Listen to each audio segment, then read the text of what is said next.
चलो तो अब आगे बढ़ते हैं और ये समझ लेते हैं कि एम्पेरिकल फॉर्मूला और मॉलिक्यूलर फॉर्मूला कैसे आप निकालोगे। ठीक है, ध्यान से देखना जरा, बिल्कुल सेट प्रोसीजर है। आपको हमेशा यही वाली टेबल बनानी है और यहां पर परसेंटेज दिए जाएंगे। क्वेश्चन में लिखा होगा कि परसेंटेज बाय वेट, या सिर्फ परसेंटेज भी लिखा है तो भी हम उसको परसेंटेज बाय वेट कंसीडर कर लेते हैं कि कार्बन का भैया इतना है, हाइड्रोजन का इतना है, ऑक्सीजन का इतना है, या कोई भी एलिमेंट दे सकते हैं आपको। मैं तो आपको 3 एलिमेंट वाला करा रहा हूं, हो सकता है कभी 2 एलिमेंट भी आए तो वो तो इससे भी आसान हो जाएगा।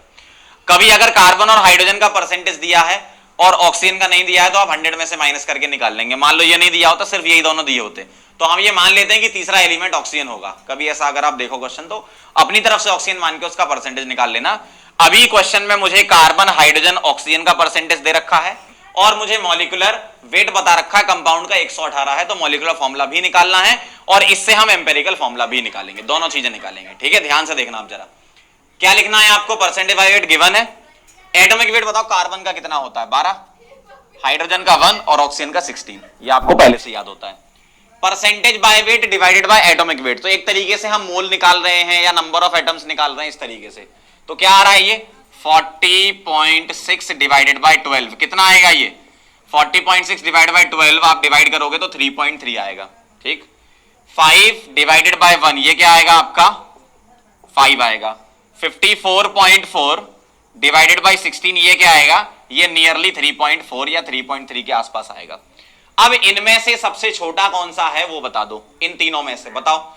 इन तीनों में से सबसे छोटा 3.3 है, तो सिंपलेस्ट रेशियो कैसे निकालते हैं, जो छोटा है उसको सभी में डिवाइड दे देते हैं, जो छोटा है उससे डिवाइड कर दो सभी में। ठीक है, उससे डिवाइड कर दो, तो 5 बाई 3.3 और ये 3.4 बाय 3.3। ठीक है, ये कितना आ गया 1, और इसको भी मैं नियरली 1 लिख सकता हूं। यहां क्या आएगा, यहां आएगा 1.5, 5 बाई 3.3 1.5 के आसपास आता है। अब जरा ध्यान दो, ये तो सिंपलेस्ट रेशियो लिखा मैंने। अब सिंपलेस्ट होल नंबर रेशियो कैसे लिखोगे, ये 1.5 है, इसको होल नंबर बनाना है तो इसको मैं 3/2 लिख सकता हूं, क्या 3/2। अब मैं इसमें 2 से मल्टीप्लाई कर दूं, किसमें, इसमें करूंगा तो मुझे इनमें भी करना पड़ेगा, तो 2 से मल्टीप्लाई कर दो इसमें, तो 1 × 2 ये 2 हो गया, 3/2 × 2 ये 3 हो गया, और 1 × 2 ये 2 हो गया। अब ये जो सिंपलेस्ट होल नंबर रेशियो है यही आपको एम्पेरिकल फॉर्मूला देता है।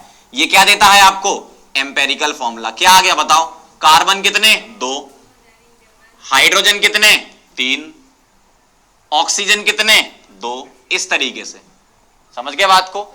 तो C2H3O2 is the empirical formula of the compound.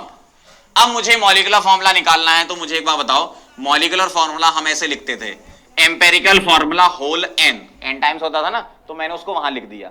अब ये जो n निकालोगे वो कैसे निकालोगे, molecular formula weight upon empirical formula wait.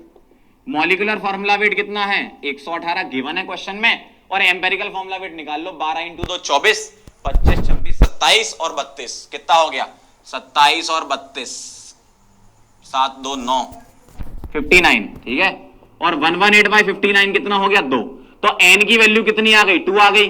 तो molecular formula is equal to empirical formula C2H3O2 whole twice, मतलब मॉलिक्यूलर फॉर्मूला C4H6O4। ये है आपका मॉलिक्यूलर फॉर्मूला। हर एक क्वेश्चन जब कभी भी एम्पेरिकल और मॉलिक्यूलर फॉर्मूले का आपको दिखाई दे, सबसे पहले ये टेबल बनाओ और एम्पेरिकल फॉर्मूला निकालो। कभी कभी ऐसा भी हो सकता है कि यहीं पर ही सिंपलेस्ट होल नंबर बन जाए, तो फिर यहां कोई टेंशन लेने की जरूरत नहीं है, जो सिंपल रेशियो होगा वही सिंपलेस्ट होल नंबर।